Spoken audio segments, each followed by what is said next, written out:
The scene opens with a man and woman running through the alleys and empty roads, while being chased by hooded men in long robes. They are determined to not let them go and surround them completely, barricading all their exits. The man named Paul assures the woman named Lucy that Grace will protect Gwendolyn, and activates the strange device he is hiding. A man with a gun comes out, but before he can shoot them, they disappear into the thin air. 16 years have passed since then, and it's Charlotte's 16th birthday. Gwendolyn is also there, who happens to be the complete opposite of Charlotte. Charlotte is Gwen's snobby cousin, who seems to be more respected by the family. The family has gathered to celebrate her birthday. Gwen belongs to a family that is arrogant, and thinks that they are better than the others. They dress as if they are from the 19th century, while Gwen, her mother, and her brother are the only people in the family that can be considered normal. This is the reason why the rest of the family treats them differently. Another reason why they hold Charlotte over Gwen is that she seems to possess some strange and rare gene that makes her special. According to Gwen's great-aunt Maddie, this gene can give Charlotte the ability to time travel. But everyone knows that Maddie is obsessed with the supernatural, so her words about the matter don't hold much weight in Gwen's eyes. At the party, Charlotte taunts Gwen that she will never get a date for the school ball. Gwen ignores her, but is quickly smitten by the handsome Gideon de Villiers, who makes an impactful entry. He only seems to be interested in Charlotte.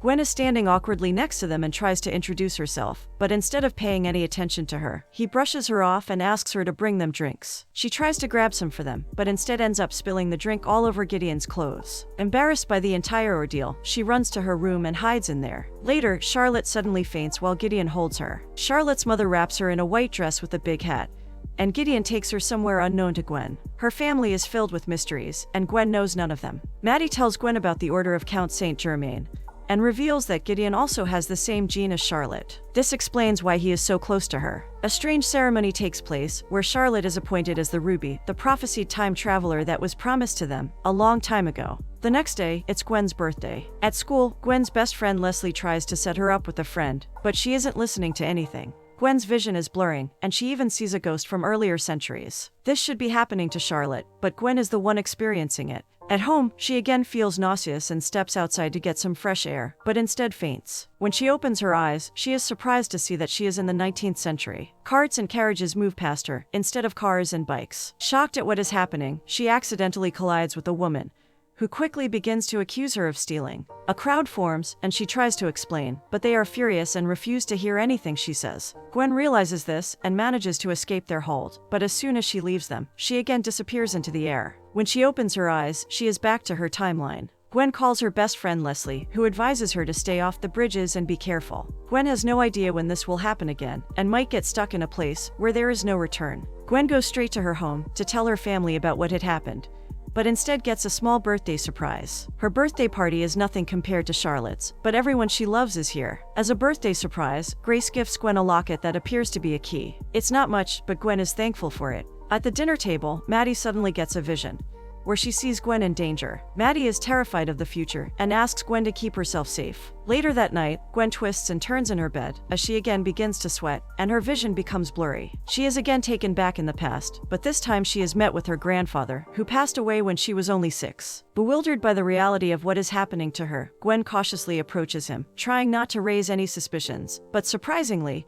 he isn't shocked or surprised to see her. Instead, he warmly welcomes her and tells her she is the Ruby. Before they can talk further, some voices are heard outside his room, and he instructs her to hide under the sofa. 2 men angrily approach him and blame his daughter Grace for assisting the escape of a man named Paul and a woman called Lucy. Her grandfather is calm and passes them the drink. He tries to reason with them that it was their fault for making Paul and Lucy doubt, but before Grace can hear further, she is again taken back to her timeline. At school, Leslie advises Gwen to get closer to Gideon, as he is the only person who can offer her any help. The order is filled with men who want to rule the world, and she has to stay cautious of them. During the day, Gwen again time travels, and this time meets the exact doppelganger of hers at a ball. Gwen sees her approaching and quickly hides behind curtains, but this girl seems to know about her presence. She is with another guy, whose face Grace cannot see properly. When the guy doubts that someone else is in the room with them, the girl distracts him, while she makes direct eye contact with Gwen. Before things can escalate, Gwen comes back to her time. Tired of her situation, Gwen confesses to her mom, Grace, about what has been happening to her. Her mother doesn't wait for a second and immediately takes her to the order to get some help. Grace seems to know her way around the order. She even used to be close with Falk, Grand Master of the Lodge of the Count Saint Germain. At the order, nobody seems to believe her. She nervously tells them about what has been happening to her. Her aunt believes Gwen is trying to steal the spotlight of her daughter Charlotte, as she has been deprived of any attention for so long. Grace confesses that she changed the date of Gwen's birth. Actually, she was born on the same day as Charlotte, the day that Einstein had predicted. Grace didn't want her daughter to be the center of attention, and only wanted her to have a normal life. But unknown to her, this all was going to change from this day onwards. The Order doesn't believe Grace. As in the past, she helped Lucy and Paul escape. Nevertheless, Grace is taken to meet Gideon. On her way, she sees a little boy, who is only visible to her. Gideon almost immediately recognizes her, and sarcastically tells her that the dress she spoiled is still at the dry cleaners. Mr. George takes her to a safe room, and informs her that if she time travels here, she'll be safe. Right on cue, she again feels dizziness and returns to the past. She is still in the same room, but it's different. Thankfully, no one is here. She explores everything around her. Gwen picks up a notebook that belonged to her grandfather. In the book, she sees a letter left for her by her grandfather. Gwen opens and reads it, but there seems to be some kind of riddle that she cannot comprehend.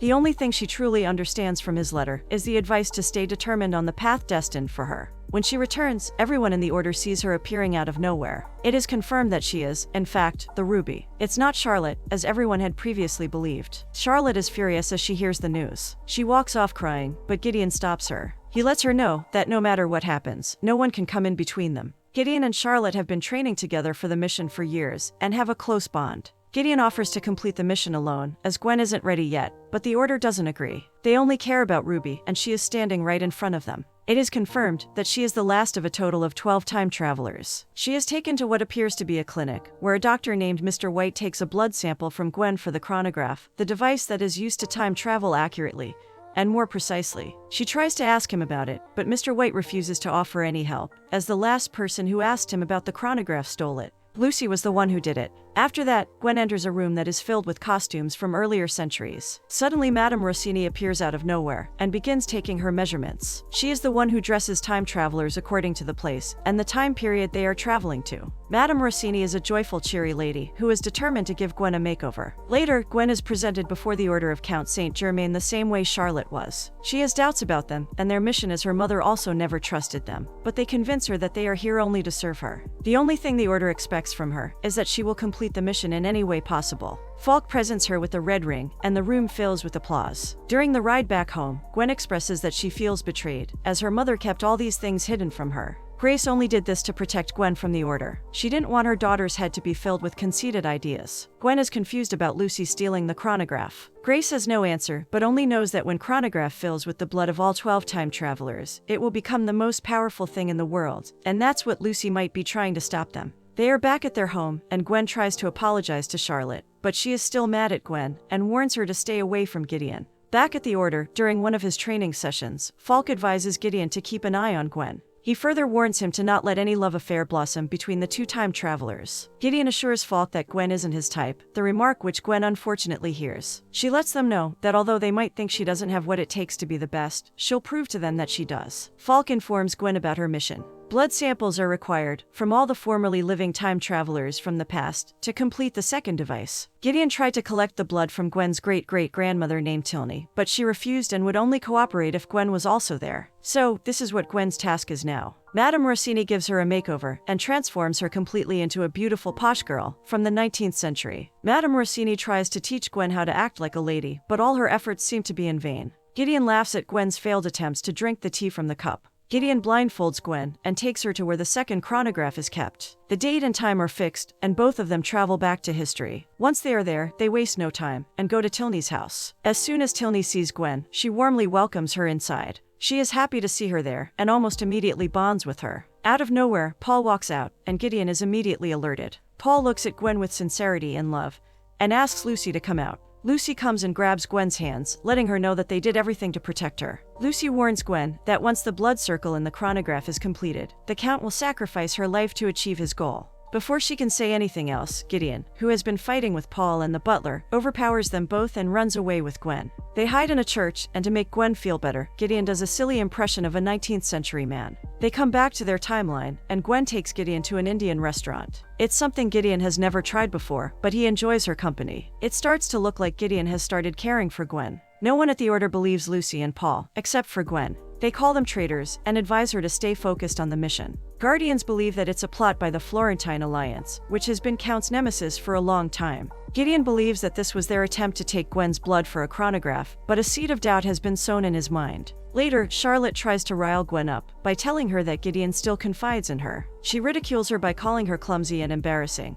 But nothing seems to affect Gwen anymore. She calmly walks away, while Charlotte fumes with anger. At school, Gwen breaks her vow and tells her friend Leslie everything about what happened. They secretly talk in the washroom, while Charlotte eavesdrops. Leslie tells Gwen about the Count and some Raven magic that she has no idea about. Their conversation is cut short when Mr. Whitman knocks at the door and orders them to come out. Turns out that Charlotte has recruited Mr. Whiteman for her own benefit, and he is also the secret member of the Order. He takes all Leslie's notes that she had prepared with hard work, and now she is left with nothing. Gwen again sees the ghost that she saw earlier, and this time follows him. They have a friendly conversation, and then Gwen cleverly asks him about the Count. He smiles as he remembers him, and tells her that the Count used to be someone who could get into other people's minds and read their thoughts. Before she can get all her answers, the school bell rings, and he leaves. Gideon comes to pick Gwen up at the school in limo. Everyone thinks that he is here for Charlotte, but to their surprise, he calls out Gwen's name. All the girls at the school, who previously mocked Gwen, are impressed by him. Gwen goes to meet the Count of Saint Germain. She manages to sneak in a phone back in the year 1782.